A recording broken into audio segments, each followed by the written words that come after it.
There's a rule floating around out there that says maxi dresses are only for tall women, or young women, or women with a certain body type.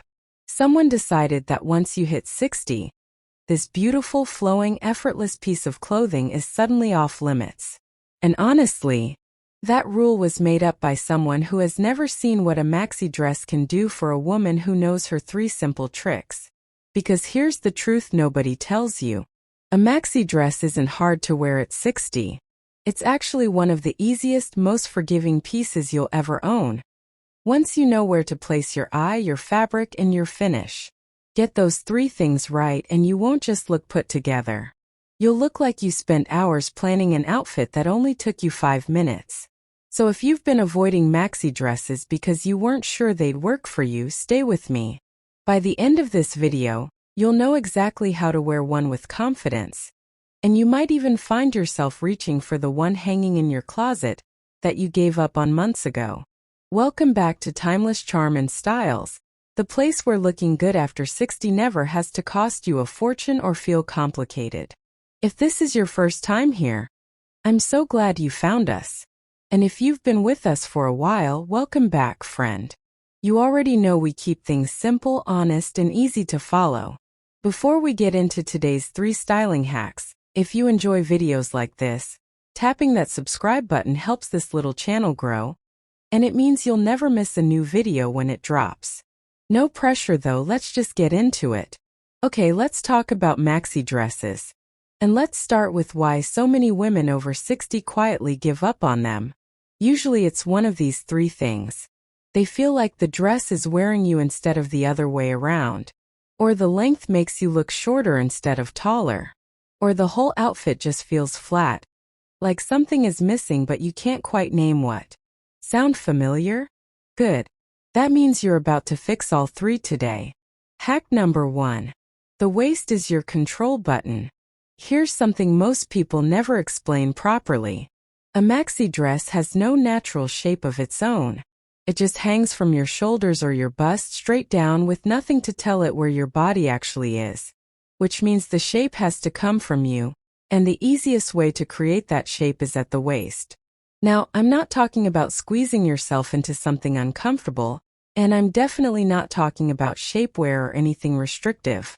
I mean something as simple as a slim belt, a fabric tie, a scarf knotted at the side, or even a long open cardigan cinched loosely at the middle with your hands or a thin sash. The moment you define your waist even a little, the whole dress transforms. Suddenly it's not a shapeless piece of fabric anymore. It's an outfit with intention. Think of it like tying a ribbon around a gift box. The box is still the same box, but the ribbon tells your eye that someone took the time to finish this properly. That's exactly what a belt or a tie does for a maxi dress. It tells the world, and honestly it tells you too when you catch yourself in the mirror, that this was styled, not just thrown on. Let's get specific because the type of belt matters more than most people realize. If your maxi dress is a soft, flowing fabric like chiffon, silk, or a light jersey knit, reach for a thin belt, ideally no wider than an inch, in a soft leather, ribbon, or even a slim braided cord. A thick, stiff belt on soft fabric can look heavy and awkward, like it's fighting the dress instead of complementing it. But if your dress is in a sturdier fabric like cotton, linen, or a structured poplin, a slightly wider woven or leather belt actually works beautifully, because the fabric has enough body to hold its shape against it. Placement matters just as much as the belt itself. Most women instinctively place the belt exactly at the natural waistline, which is the narrowest part of your torso, usually an inch or 2 above your belly button. But if you're carrying more softness around the middle, and most of us are at this stage of life, sitting the belt slightly higher right under the bust can be far more flattering. This is often called an empire placement, and it skips the midsection entirely while still giving the dress structure and definition. It's a small adjustment that makes an enormous difference in the mirror. Here's a bonus tip most guides skip entirely.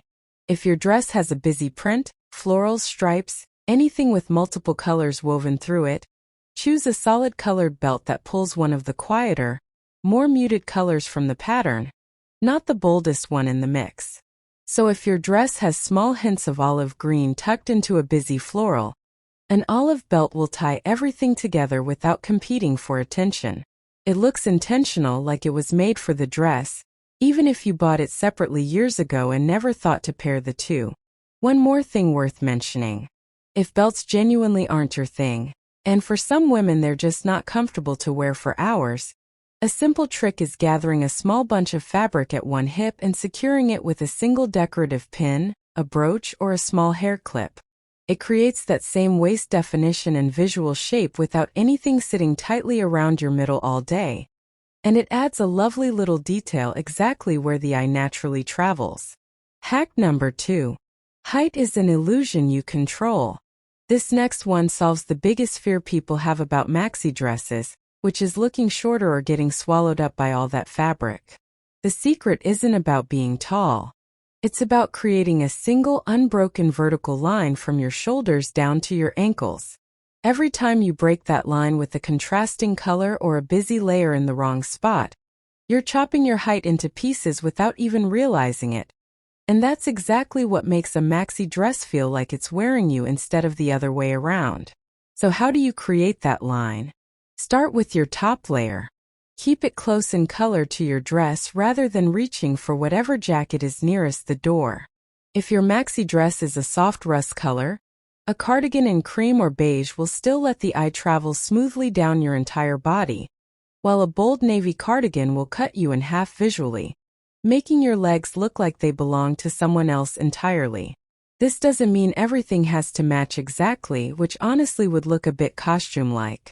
Even a shade or two apart within the same warm or cool color family keeps that line intact while still looking layered and considered.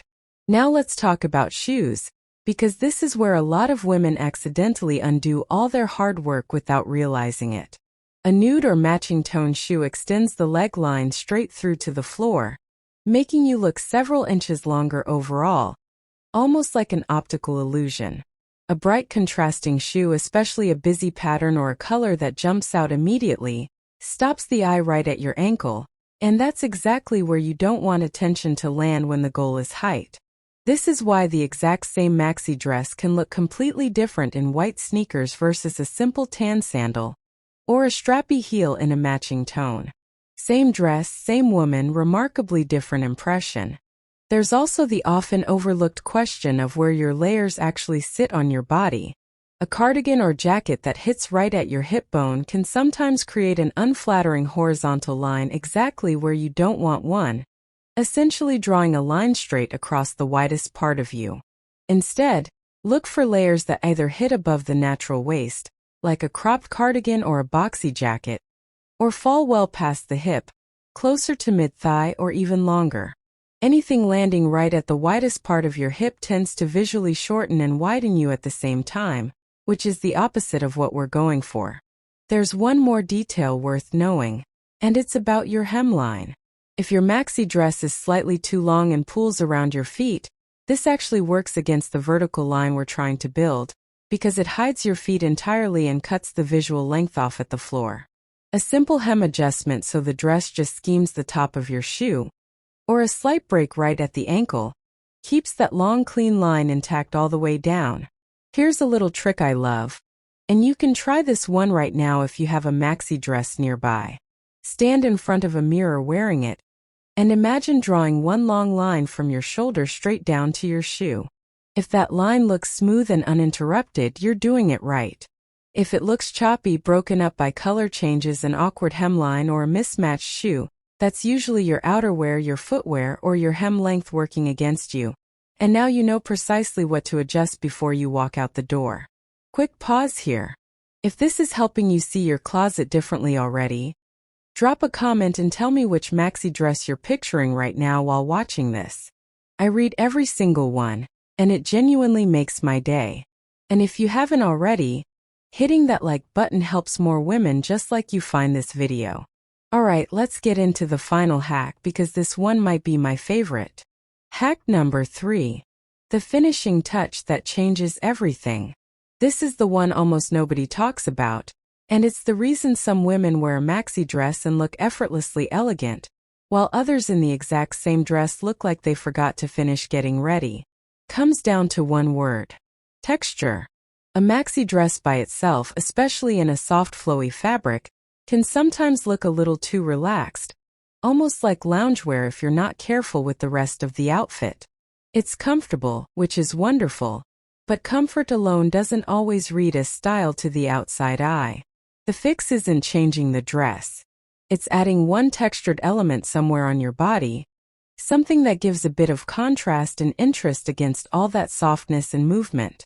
This could be a structured straw bag instead of a soft fabric tote, a pair of statement earrings with some dimension and weight to them, a woven belt like we already discussed, a stack of necklaces with different finishes and lengths, or even a light denim jacket layered gently over your shoulders without wearing it properly. The specific item matters far less than the principle sitting underneath it. You're looking for something with a bit of weight, shape, or texture that a flowy dress simply doesn't offer on its own. Something for the eye to rest on for a moment. Why does this work so well? Because texture creates contrast without creating chaos or visual noise.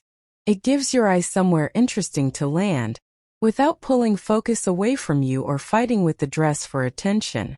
It's the difference between an outfit that says I put on a dress this morning, and one that says I got dressed today on purpose with a little thought and care behind it. Let's break this down by season 2 because texture doesn't have to mean the same thing all year round, and knowing this helps you apply the idea no matter the weather.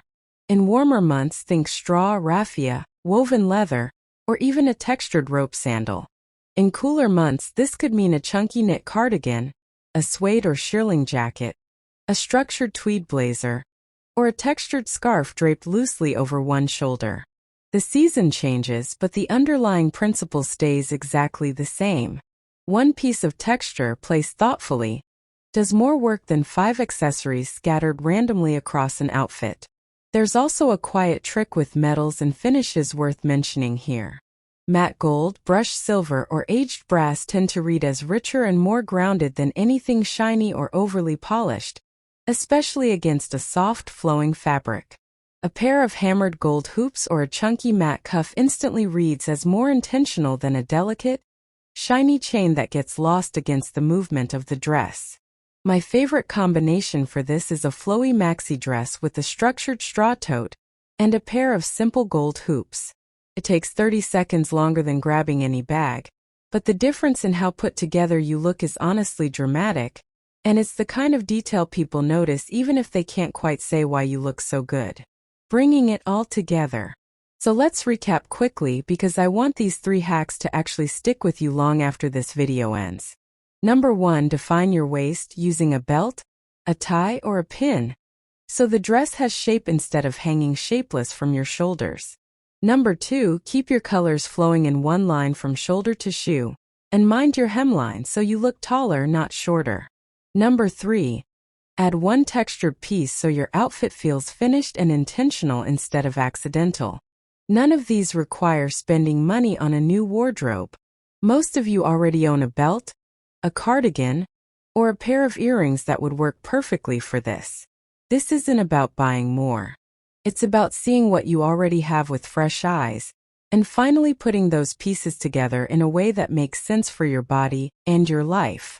And that's really the heart of what we do here on this channel. Looking wonderful after 60 was never about chasing trends or spending big. It's about understanding the small, thoughtful shifts that make a huge difference in how put together you feel every single day. If today's video helped you look at your maxi dresses differently, do me a favor and hit that subscribe button, because we've got so many more simple styling secrets coming your way. Give this video a like if you're planning to try one of these hacks this week, and tell me in the comments which one you're starting with first. Thank you so much for spending this time with me today. I'll see you in the next one, and until then, stay timeless.